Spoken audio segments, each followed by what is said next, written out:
ain't nobody heard me say I'm going to still be here if Suge wouldn't have did what he did.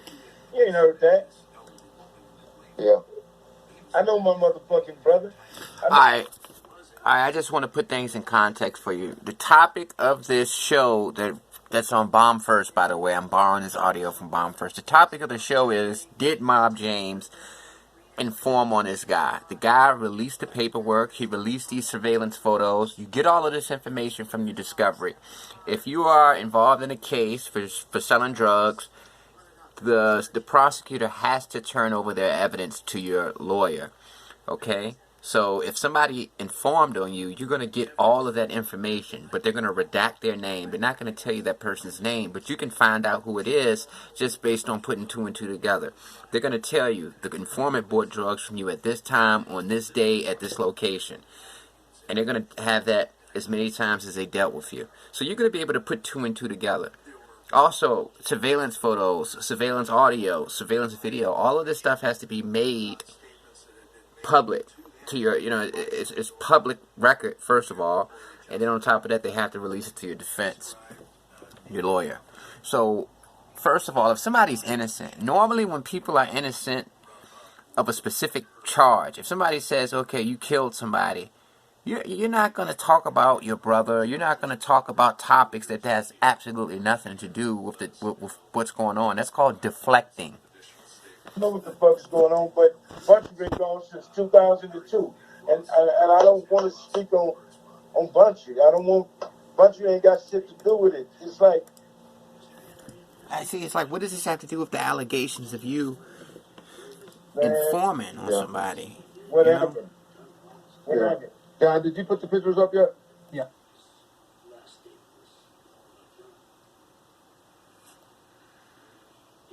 If those guys feel like Trayvon, if you feel that way, y'all gonna be 100 with it.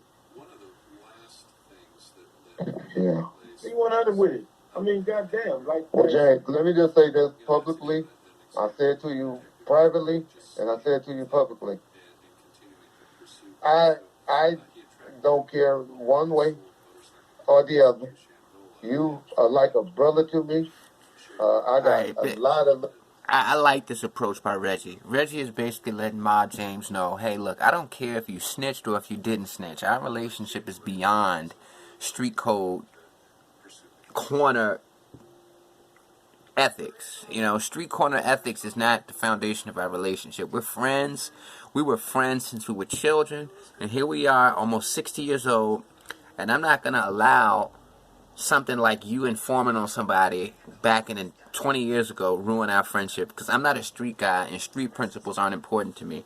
He's telling James this, but James, an innocent person, is going to say, look, you don't got to say you'll be cool with me if I did it or if I didn't do it. I didn't do it. I don't know. Look, I know, and James actually knows a person that's claiming that James snitched on him.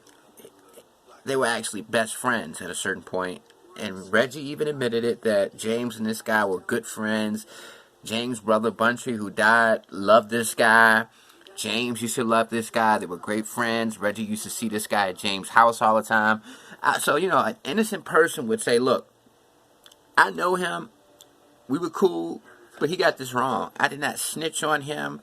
I don't know what the hell he's doing. I don't know what he's doing. He's doing deductive reasoning. He's trying to put two and two together, and he got the wrong dude. I didn't do that. Yeah, me and him were dealing with each other at the time. He was hustling. I was buying my stuff from him. But I didn't snitch on him. He never does that. All he does is deflect. Talk about other things. It's odd, Love for you. You come to my house. You welcome at my house at any time. And I love James McDonald. I love James McDonald 1999 or 95, but even more, I appreciate the mannerism, how you speak, how you talk, and then more importantly, how you take care of your responsibilities. Well, your daughter's responsibility, but your grandson, and place of that, and what you're trying to do now to change your life, to educate, and to talk to the youngsters and maybe give an uncle or maybe a daddy your piece of wisdom or whatever. So so we can learn and take that experience and talk to our kids for it. So man, we're 50 in our mid 50s, and if we can't learn from whatever, what are we here for? What if we here? What if we can't learn and grow from things? What are we here for? And I'm not up here saying that I believe it or I don't believe it or anything. I don't know. I haven't. All right.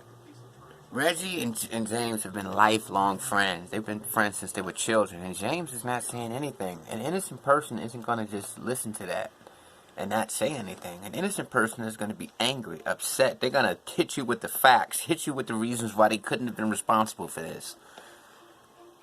I can swear to God and tell you, I ain't never even opened up the documents. And Reggie, obviously, he knows that it's true. I mean, come on, he knows that it's true, but at the end of the day, he's letting his friend know, hey, our relationship is bigger than that. And I just want you guys to know the reason why I'm talking about this stuff is because this is a perfect example of why people shouldn't get involved in the street life. James is a guy who was known as a killer, a guy who repped his hood, a guy who was on the front line. And people have this idea that those kind of people are just so solid, and these are the kind of guys that are in the streets. No, when you get into the streets, anybody can inform on you. Anybody can tell on you. I got informed on by somebody. I mean, I'm not really built for the streets, but I tried my hand when I was young, and I got told on. I got told on by somebody. I mean, that's basically the reality of the situation. You're going to get told on, and most of the time, the person that's going to tell on you is the person that you think is like the perfect poster child for the streets. The killers, the big drug dealers, the 100% street guys. Those are the guys who inform because they feel like nobody's going to have the balls to confront them. I have the documents, but I never even opened up the documents to look at it. And so that's my take on all of this. And we just came there so people won't be always saying they don't respond. This is why I asked him to do it. Just so people can hear his side, his version of the story, and that's what it is. You take it where you want to take it. Is what I'm getting from James is you believe it, you want to believe it. I believe he said he had no part of it, but I ain't gonna put words in nobody's mouth.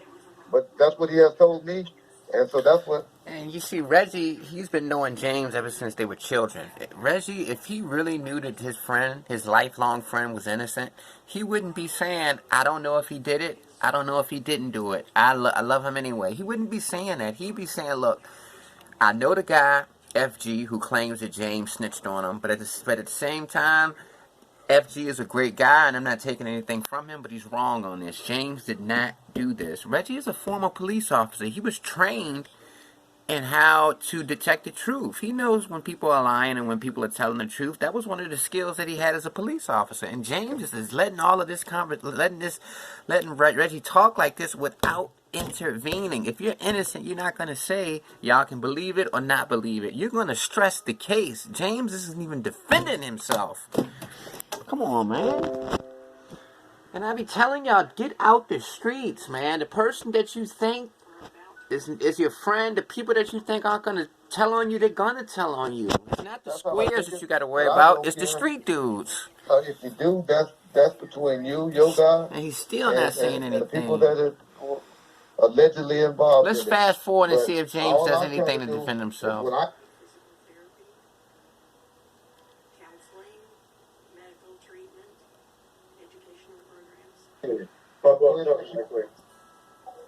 Yeah, I just wanted to see if he's going to explain exactly, what happened. He let Reggie say all of that, and he didn't even defend himself. Another guy is on here asking him, why aren't you explaining what happened? Situation, like what happened? As far as the picture and the paperwork, they're saying that's okay, that picture, I don't know where the fuck the picture come from. I don't know what that picture is. Okay, if you look at one of the pictures, the motherfucker got an earring on. I ain't never wore a in my life. I ain't never had an earring in my ear. Yeah, the picture. It is hard. It is hard to see exactly. It's not an that's in the earring. picture. It's not an earring. It's an old Kodak photo, and it has these little white spots, tiny white spots scattered throughout. But at first he said, I don't know about the pictures. I don't know about the... I mean, what do you mean? That's not me in the picture. What do you... that is not me. That's not me in that picture, dog. That's how you... That's an innocent person. An innocent person is not going to say, oh, it looks like he has an earring on in that picture. I never wore an earring. No, that's not me. That ain't me. That ain't me. And mind you, James and this guy who he's in the surveillance picture with, he's his friend. They were best friends at this time. You know, if you go to your best friend's house and what y'all do, I go to my best friend's house, knock on his door, he come out, we chill on the front porch. So if somebody takes a picture of that, I'm going to be able to identify that.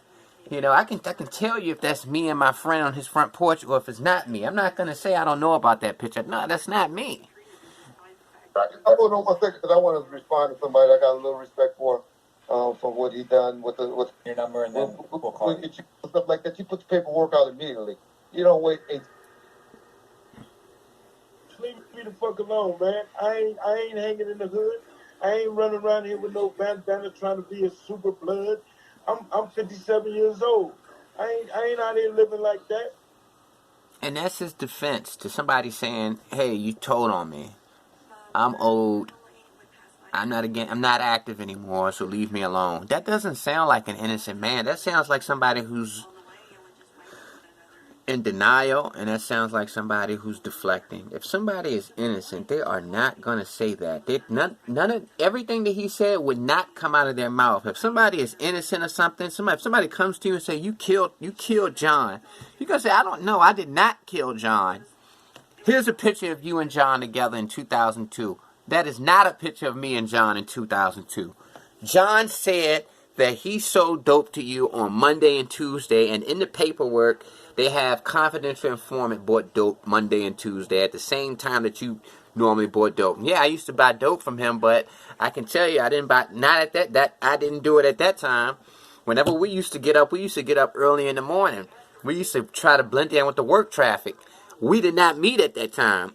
That's how an innocent person handles it. But like I said, I'm not trying to bash Mob James. I'm not trying to defame him. I'm not trying to ruin his credibility, because I'm not a street guy and I don't embrace street corner politics. I think that the streets are genocidal and I don't like them. But I just think this is the perfect scenario for me to segue into a situation where I can teach these youngsters that the street life is not a good life. You don't want to get involved in the streets because it's such a brutal life. If you live your life as a regular civilian, do the right thing, you don't ever have to worry about getting told on, or you don't ever have to worry about your reputation from the criminal world following you into your brand new world. You see, people think that, okay, now that I've changed my life, that those old skeletons in your closet aren't going to be revealed. They will be revealed. So why not just stay on the right path so you don't have to go through any of that? Peace.